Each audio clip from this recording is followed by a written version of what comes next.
श्री भुवनेश्वराय नमः।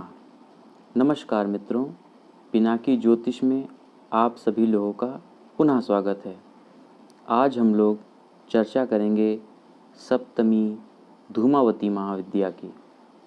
धूमावती देवी महाविद्याओं में 7वें स्थान पर आती हैं। इनके संदर्भ में कई कथा आती है जो इस प्रकार है। एक बार भगवती पार्वती भगवान शिव के साथ कैलाश पर्वत पर बैठी हुई थीं।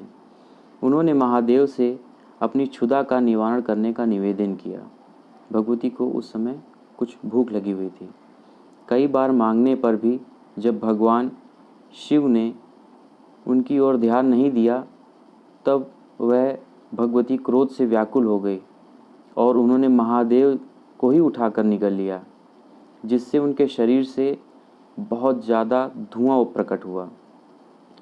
शिव जी ने उस समय पार्वती से कहा, आपकी सुंदर मूर्ति धुएं से ढक जाने के कारण जो ये नया रूप आपका प्रकट हुआ है, ये धूमावती या धूम्रा कही जाएगी। धूमावती शक्ति अकेली है, अर्थात इनका कोई शिव नहीं है।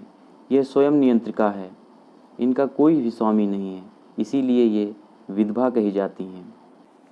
दुर्गा सप्तशती के अनुसार इन्होंने ही प्रतिज्ञा की थी कि जो मुझे युद्ध में जीतेगा तथा मेरा गर्व दूर करेगा वही मेरा पति होगा, जो ऐसा कभी नहीं हुआ। ये धन तथा पति रहित हैं अथवा अपने पति महादेव को निगल जाने के कारण विधवा हैं।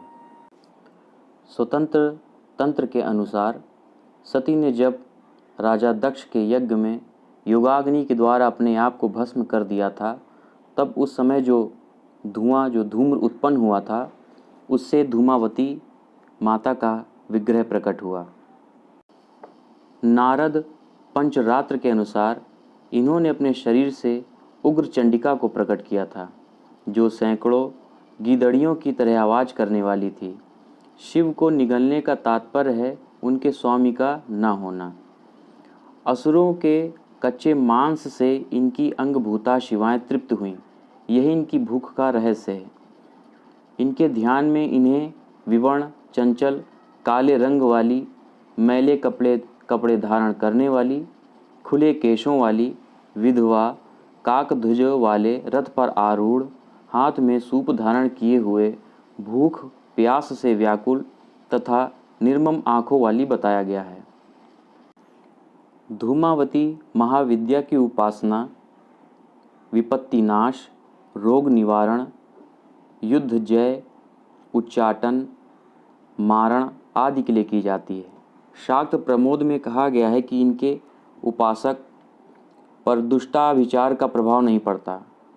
संसार में रोग दुख के कारण 4 देवता हैं, जिनमें ज्वर, उन्माद, दाह और रुद्र के कोप से क्षुधा, मूर्छा, विकलांगता, यम के कोप से धूल, गठिया, लकवा, वरुण का कोप, शोक, कलह, तृष्णा आदि के कोप होते हैं।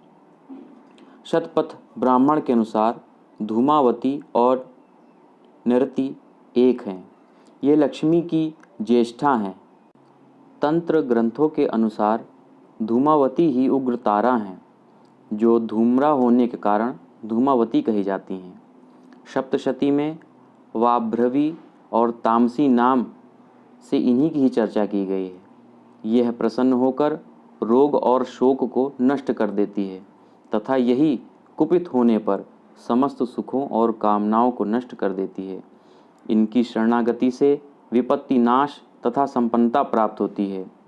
ऋग्वेदोक्त रात्रि सूक्त में इन्हें सुतरा कहा गया है। सुतरा का अर्थ सुखपूर्वक तारने योग्य है। तारा को तारणी भी कहा गया है, वही बताया गया है। इसीलिए आगम में इन्हें अभाव और संकट को दूर रखकर सुख प्रदान करने वाली भगवती महाविद्या धूमावती कहा गया है।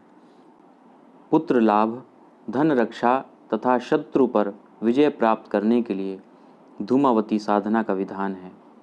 ये देवी रूप अत्यंत भयानक आकृति वाली है।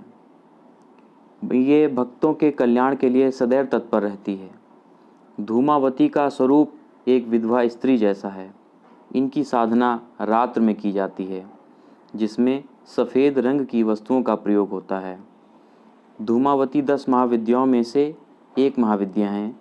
इनकी साधना से मनवांछित फल की प्राप्ति होती है। स्नान आदि पवित्र होकर शुद्ध सफ़ेद वस्त्र पहनकर भगवती धूमावती का चित्र सामने स्थापित कर इनकी षोडशोपचार पंचोपचार विधि से योग, विनियोग, न्यास, ध्यान इत्यादि से ध्यान मंत्र के अनुसार धूमावती का ध्यान करके अर्थ सहित मंत्र का जप करने से भगवती की कृपा शीघ्र प्राप्त होती है। जैसे साधारणतः सभी कामनाओं को लेकर देवी की पूजा की जाती है, परंतु दरिद्रता को दूर करने, कर्ज से छुटकारा पाने, किसी से कर्ज वसूलने, शत्रु से रक्षा अथवा किसी के द्वारा मकान आदि हड़प लिए जाने पर देवी की उपासना साधना से कष्टों का निदान, कष्ट तुरंत छूट जाता है।